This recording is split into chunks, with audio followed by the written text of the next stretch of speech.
আসসালামু আলাইকুম। দেশ ও দেশের বাইরে থেকে যে যেখান থেকে আমার ভিডিওটা দেখছেন সবাইকে জানাই আমার আন্তরিক শুভেচ্ছা ও অভিনন্দন। আমার প্রিয় আপু ভাইয়া আন্টি আঙ্কেলেরা আশা করছি সবাই ভালো আছেন। আমার এই ছোট্ট রান্নাঘরটা আমি আমার মনের মতো করে সাজিয়ে নিয়েছি। আসলে সাধ্যের মধ্যেই সবটুকু সুখ খুঁজে নিতে হয়।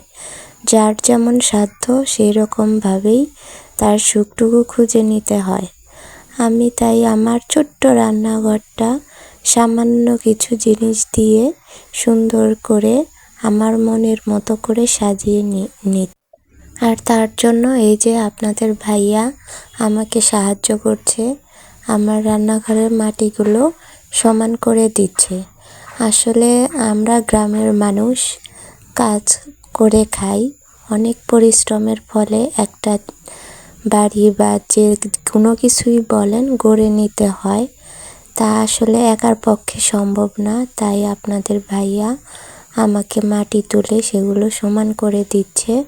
তারপরে আমি আমার রান্নাঘরটা লেপে মনের মতো করে সাজিয়ে নেব। আপনাদের ভাইয়ার কাজ শেষ, তাই সে চলে গেছে। এখন আমি মাটি লাগিয়ে লেপে নেব। এটা আসলে একদিনের কাজ না, যতটুকু সম্ভব আপনাদেরকে দেখিয়েছি। আমার এই রান্নাঘরটা পুরোপুরি তৈরি করতে 3 দিন সময় লেগেছে। আমি এই যে রান্নাঘরটা লেপে নিচ্ছি। আসলে আমার আর বাইরে কোনো চুলা নেই, তাই আমি চুলাটা বসিয়ে লেপার আগেই রান্না করে নিয়েছি। এখন আমি লেপে দিচ্ছি মাটি লাগিয়ে।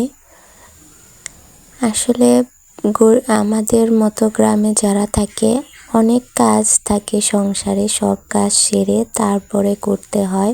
আমার লেপার কাজ শেষ। পরের দিন আমি মোটামুটি শুকিয়ে এলে এই যে র্যাকটা বসিয়ে নিলাম। উপরের তাকে রেখেছি কিছু প্রয়োজনীয় পেঁয়াজ, রসুন, মরিচ, হলুদের গুঁড়ো। তারপরের তাকে এই যে ভাজা কাটা, ডাল ঘুটনি, একটু ছেঁচনি আর বেলানি। তারপরের তাকে রেখেছি কিছু বাটি যেগুলো কাটাকাটি ধোয়াধুয়ির কাজে লাগে। সবার নিচে রেখেছি একটা বেলান ফিরা আর একটা লোহার ভাজা কাটা, যেটা দিয়ে পুড়ে ভর্তা করা যায়। আর ওই কোনায় রেখেছি মাটির কিছু পাতিল। আর এই পাশে চুলার পাশে রেখেছি একটা মাটির বাসন, যেটাতে আমি সবজি ধুই। আসলে আমি রান্না করে নিয়েছি সকালে, এর জন্য কিছু ময়লা লেগে গিয়েছে।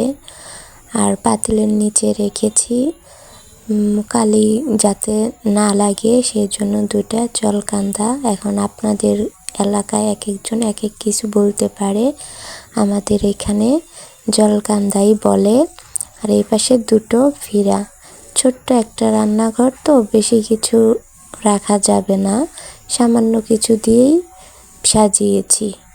আর আমি যেহেতু গ্রামে থাকি, তাই আমাদের লাকড়ি বা পাতাই ব্যবহার করি। মাচার উপরে আমি পাতা আর লাকড়ি রেখে দিয়েছি। ভিডিওটা একটুও ভালো লাগলে আমার ভিডিওতে লাইক, কমেন্ট এবং সাবস্ক্রাইব করে দিয়ে আপনাদের পাশে থাকার সুযোগ করে দিবেন। আর এই যে রান্নাঘরের সামনে আমি আমার মুরগির বাচ্চা রাখার জন্য একটা ঘর রেখেছি। আর এই যে সামনে সবজি বাগান করবে বলে আপনাদের ভাইয়া জমি তৈরি করে রেখেছে। আজকের মতো এ পর্যন্তই। আল্লাহ হাফেজ।